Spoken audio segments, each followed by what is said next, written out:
न्याय दर्शन का स्वाध्याय हम सभी करते हैं। महर्षि गौतम ऋषि जी ने इस ग्रंथ को लिखा है और इस पर वात्स्यायन ऋषि जी का भाष्य है और हिंदी में जो भाष्य अभी हमारे पास उपलब्ध है ये उदयवीर शास्त्री जी का, आचार्य उदयवीर शास्त्री जी का।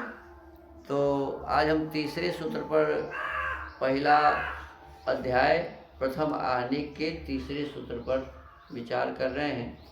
सूत्र है प्रत्यक्षानुमानोपमान शब्दाः प्रमाणानि। प्रमाण की बात करते हैं कि प्रमाण चार हैं, प्रत्यक्ष, अनुमान, उपमान, शब्द। तो इस प्रकार से इन चारों को प्रमाण कहते हैं। लिखते हैं कि सूत्र में संख्यावाचक पद न होने पर भी गणना द्वारा प्रमाणों की चार नियत संख्या माना जाना शास्त्र में निर्धारित है। 1, 2, 3, 4 ऐसा नहीं कहा है। क्या कहा है? प्रत्यक्ष, अनुमान, उपमान और शब्द। तो ये चार हैं, तो गिनते हम तो हो जाता है। प्रत्यक्ष 1, अनुमान 2, उपमान 3 और शब्द 4। इन चार प्रमाणों की बातें इसमें है। कहते कोई पदार्थ जिस साधन द्वारा जाना जाता है, ध्यान दीजिए, कोई पदार्थ जिस साधन द्वारा जाना जाता है या निश्चय किया जाता है कि यही है, उसे प्रमाण कहते हैं। किसी भी पदार्थ को जिससे हम जानते हैं तो क्या हो गया? प्रमाण हो गया, उसे प्रमाण कहते हैं। यह पद प्र उपसर्ग पूर्वक मां धातु से करण अर्थ में लुट प्रत्यय होकर निष्पन्न होता है। माने प्रमाण शब्द कैसे बनता है ये बताते हैं व्याकरण के अनुसार कि इसमें प्र जो है सो उपसर्ग है और प्र क्या है? उपसर्ग है। मांग या मां धातु है और इस धातु से करण अर्थ में लुट प्रत्यय हुआ है। करण अर्थ में लुट प्रत्यय होकर निष्पन्न होता है।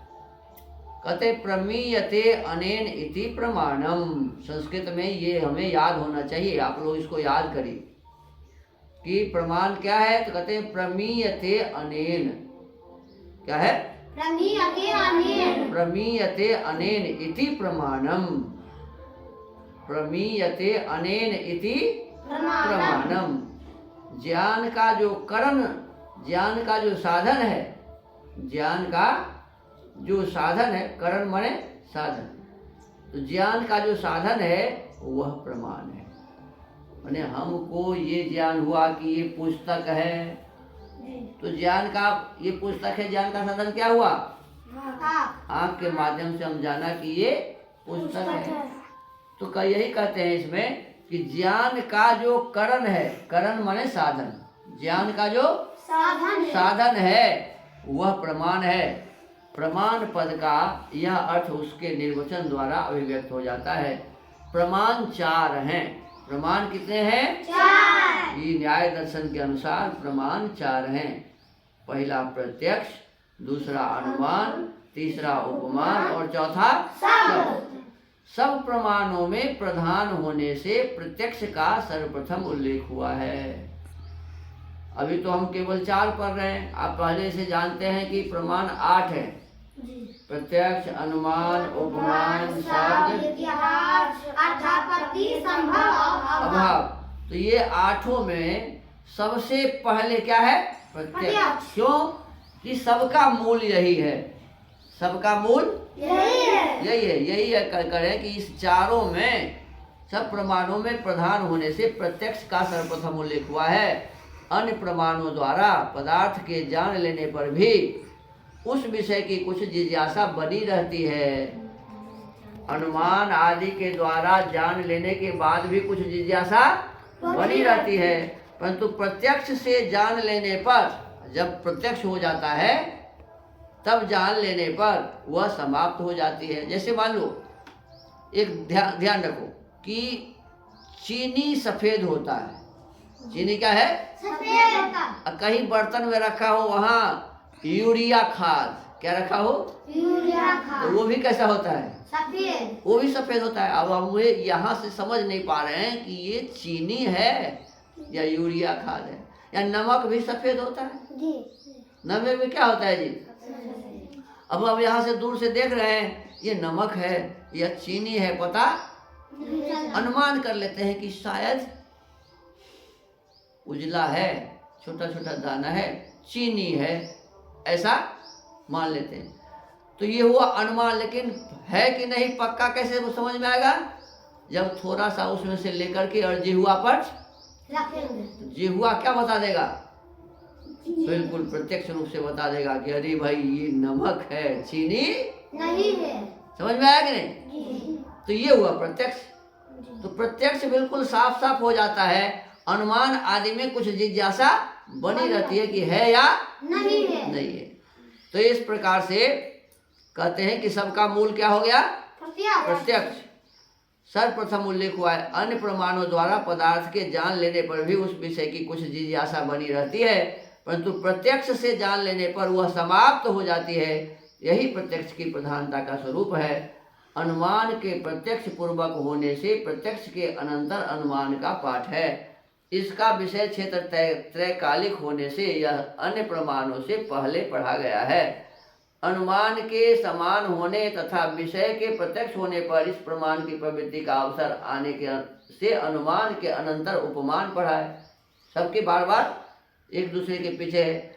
शब्द प्रमाण की प्रवृत्ति में प्रत्यक्ष व अनुमान यथा प्रसंग अपेक्षित रहते हैं, अतः अंत में शब्द का उल्लेख है। शब्द का विषय प्रायः अतीन्द्रिय रहता है, यह भी कारण अंत में पढ़े जाने का संभव है। अब जिज्ञासा करते हैं क्या किसी विषय को जानने के लिए चारों प्रमाण सम्मिलित रूप से अपेक्षित होते हैं? किसी चीज को जानने के लिए चारों प्रमाण की आवश्यकता है? तो कहते हैं अथवा एक प्रमाण द्वारा प्रत्येक प्रमेय को जान लेना अपेक्षित रहता है। एक ही से सबको जान लेंगे या सबसे माने जानेंगे? तात्पर्य है किसी विषय प्रमेय में चारों प्रमाणों की प्रवृत्ति होती है अथवा एक की। माने किसी भी चीज को जानने के लिए चारों की आवश्यकता होगी कि एक ही की आवश्यकता होगी? तो इसमें समाधान करते हैं। अब वो तो प्रश्न है, अब समाधान करते हैं। प्रमेय में प्रमाण की प्रवृत्ति के दोनों प्रकार देखे जाते हैं। कहीं एक प्रमेय में अनेक प्रमाणों की प्रवृत्ति होती है। कहते हैं कहीं क्या होता है, एक प्रमेय में अनेक प्रमाणों की आवश्यकता होती है तथा किसी विषय में एक प्रमाण का प्रवृत्ति होना संभव रहता है और किसी में एक ही से समझ में आ जाता है। जैसे आत्मा है, हम लोगों की आत्मा है, यह शब्द प्रमाण से जाना जाता है। अब आत्मा को हम देखते हैं क्या? आँख से देख सकते हैं, नाक से देख सकते हैं, गंध तो है नहीं, इसमें स्वाद है नहीं जो जिह्वा से देखेंगे, रूप है नहीं जो हाथ से छुएंगे। तो कहने का मतलब है कि आत्मा को केवल किस प्रमाण से हम जानते हैं? शब्द प्रमाण से जाता है। आत्मा के ज्ञान सुख दुख प्रयत्न आदि गुण लिंगों से उसका अनुमान होता है। आत्मा का क्या है पहचान? उसमें सुख होता है, दुख होता है, इच्छा होता है, ज्ञान होता है। तो कहते हैं इन गुण लिंगों से उसका अनुमान होता है। यदि योगाभ्यास द्वारा समाधि अवस्था को प्राप्त कर लिया जाए तो उस अवस्था में आत्मा और मन के संयोग विशेष से आत्मा का प्रत्यक्ष होता है। कहते हैं योग साधना के माध्यम से जब हम समाधि प्राप्त करेंगे तभी आत्मा का मन और आत्मा के संयोग से हमें उस विषय वस्तु का प्रत्यक्ष होगा। यहाँ एक प्रमेय में तीनों प्रमाणों की प्रवृत्ति स्पष्ट है। अब देखो इसमें क्या है कि समाधि की अवस्था में प्रत्यक्ष होगा, समाधि की अवस्था में प्रत्यक्ष। अब उससे पहले क्या है? शब्द ही है। उससे पहले क्या है? शब्द है। ये कहते हैं यदि योगाभ्यास द्वारा समाधि अवस्था को प्राप्त कर लिया जाए तो उस अवस्था में आत्मा और मन के संयोग विशेष से आत्मा का प्रत्यक्ष होता है। जहाँ एक प्रमेय में तीनों प्रमाणों की प्रवृत्ति स्पष्ट है। इसी प्रकार तिरोहित और प्रत्यक्ष अग्नि का किसी आप्त के निर्देश से शब्द प्रमाण द्वारा बोध हो जाता है कि यह अग्नि है। जब व्यक्ति उस ओर जाने लगता है और कुछ समीप पहुंच जाता है तब अग्नि के तिरोहित रहने पर भी उसमें से उठता हुआ धुआं दिखाई देने लगता है। कोई आदमी कहा कि फलाने जगह अग्नि है, हम देखते नहीं, तो सबसे पता चला कि अग्नि है। जी। अब फिर हम उसके पास गए तो अग्नि दिखा नहीं, क्या दिखा? धुआं। क्या दिखा? धुआं। धुआं। तो धुआं दिखा तो फट से हम क्या समझ गए? अनुमान कर लिए अग्नि जली इसमें है। अग्नि है ना। तो यही बात बताते हैं कि एक तो लोगों ने कहा शब्द से कि अग्नि है, दूसरा जब मैं उसके पास गया तो धुआं देखा, तो धुआं से अनुमान किया कि इसमें अग्नि है। तब अग्नि से तिरोहित रहने पर भी उसमें से उठता हुआ धुआं दिखाई देने लगता है। तब धूम को देखकर अग्नि का अनुमान हो जाता है।